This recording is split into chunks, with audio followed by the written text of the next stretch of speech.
प्रवासी मजदूरों को घर पहुंचाने को लेकर कांग्रेस और यूपी की योगी सरकार के बीच फंसा पेच बुधवार को भी जारी रहा।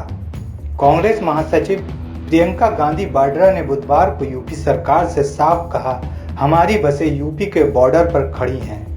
आप इसे राजनीतिक दांवपेच में उलझाकर लोगों की मदद में बाधा न पहुंचाएं। प्रियंका गांधी ने यूपी सरकार से कहा, वो शाम 4 बजे तक अगर बसों को अंदर नहीं बुलाते हैं तो हम इन बसों को वापस बुलवा लेंगे।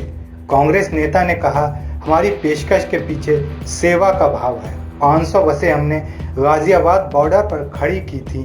कल हमने 900 बसें 500 राजस्थान यूपी बॉर्डर और बाकी बसें गाजियाबाद दिल्ली यूपी बॉर्डर पर खड़ी की थी।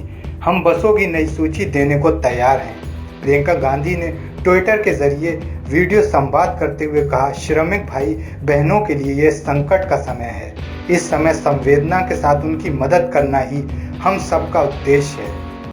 कुछ समय से हम कह रहे थे कि यूपी रोडवेज की जो बसें हैं उनको प्रवासी भाई बहनों के लिए उपलब्ध करा दीजिए, ताकि उनको जो पैदल चल रहे हैं वो बसों में बैठकर सुरक्षा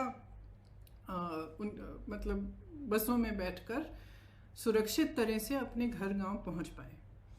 तो हम काफ़ी समय से ये सुझाव दे रहे थे, ये मांग कर रहे थे। जब एक दिन कई हादसे हुए, कई एक्सीडेंट हुए और हमने देखा कि यूपी की रोडवेज की जो बसें हैं वो अभी भी सक्रिय नहीं हुई हैं, तो हमने एक मुख्यमंत्री जी को एक चिट्ठी लिखी कि हम हज़ार बस को उपलब्ध करेंगे। गाज़ियाबाद और नोएडा बॉर्डर पर हम इन बसों को रोक देंगे और आप अगर अनुमति देंगे इसके संचालन के लिए, तो जो प्रवासी भाई बहन दिल्ली और एनसीआर क्षेत्र से चल रहे हैं उनको हम इन बसों में बिठाकर अपने घर तक पहुंचा देंगे। तो अगले दिन मुख्यमंत्री जी ने ये ऐलान किया कि यूपी रोडवेज की 12,000 बसें हैं, इन्हीं का इस्तेमाल होगा और आपकी बसों की ज़रूरत नहीं है। तो हमने 17 तारीख को सुबह 500 बसें गाज़ियाबाद में खड़ी की थी, हमने उनको वापस भेज दिया।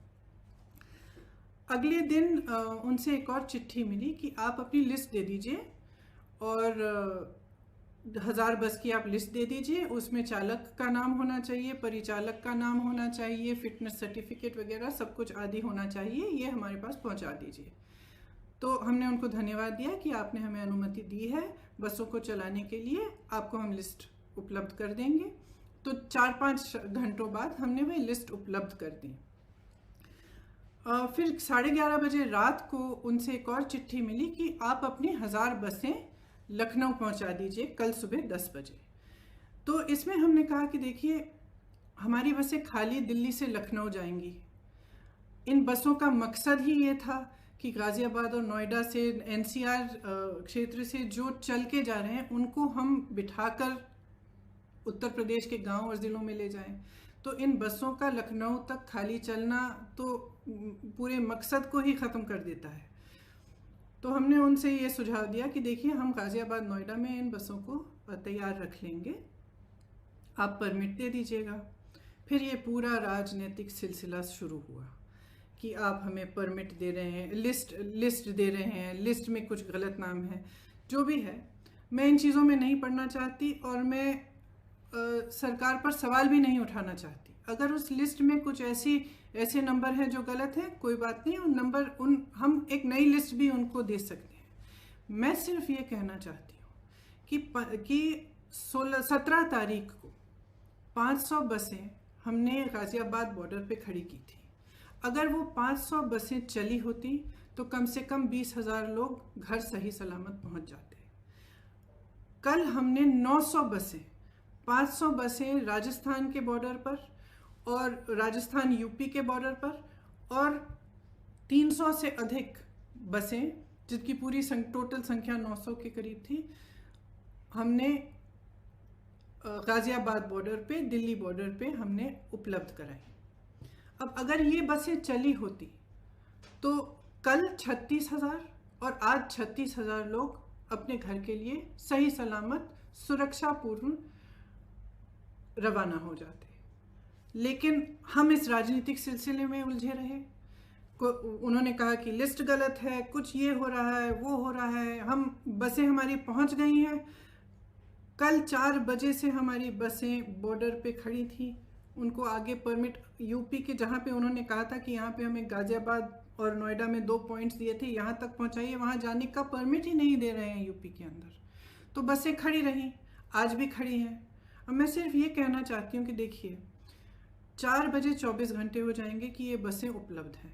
अगर आपको इस्तेमाल करनी है तो इस्तेमाल करिए, हमें अनुमति दीजिए। आपको भाजपा के झंडे लगाने हैं, इन पे अपने भाजपा के स्टिकर लगाने हैं तो बेशक लगाइए, बेशक लगाइए। आपको अगर कहना है कि आपने उपलब्ध कराई हैं तब भी कराइए, लेकिन इन बसों को चलने दें। क्योंकि जब तक हम इस राजनीतिक उलझन में पड़े रहे हैं ना, जब तक आप अजीब अजीब से बयान दे रहे हैं और तमाम इश्यूज उठा रहे हैं, तब तक हम कम से कम 92,000 लोगों को घर पहुंचा सकते थे। और वही 92,000 लोग आज धूप में चल रहे हैं, उनके सामने तमाम मुसीबतों को झेलते हुए चल रहे हैं। तो मैं सिर्फ मुख्यमंत्री जी से ये आग्रह करना चाहती हूँ, हमारी बसें वहाँ पे 4 बजे तक खड़ी हैं, आपको इस्तेमाल करनी है तो आप हमें परमिट दीजिए, अनुमति दीजिए कि हम उनका संचालन कर सकें। अगर आपको नहीं इस्तेमाल करनी है तो भी कोई बात नहीं, हम उनको वापस भेज देंगे। हमने 3 दिन पहले भी वापस भेज दिया था 500 बसों को, हम वापस भेज देंगे।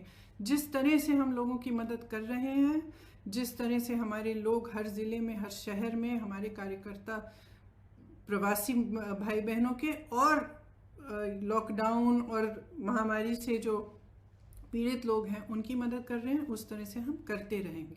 हमें कोई परवाह नहीं है कि आपकी बसें हैं या हमारी बसें, हम सिर्फ एक सेवा भाव से मदद करना चाह रहे थे।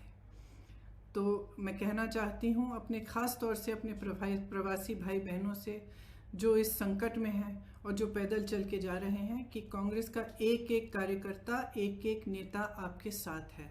आप उत्तर प्रदेश के जिस ज़िले से, जिस शहर से गुजरेंगे, हमारे लोग आपको मिलेंगे, आपको खाना उपलब्ध करेंगे, आपके लिए पानी उपलब्ध करेंगे, आपकी कोई भी सुविधा की ज़रूरत हो वह उपलब्ध करेंगे। हमारी जो क्षमता है उससे हम पूरी तरह से आपको मदद करने की कोशिश करेंगे और हम आपके साथ इस संकट में खड़े हैं।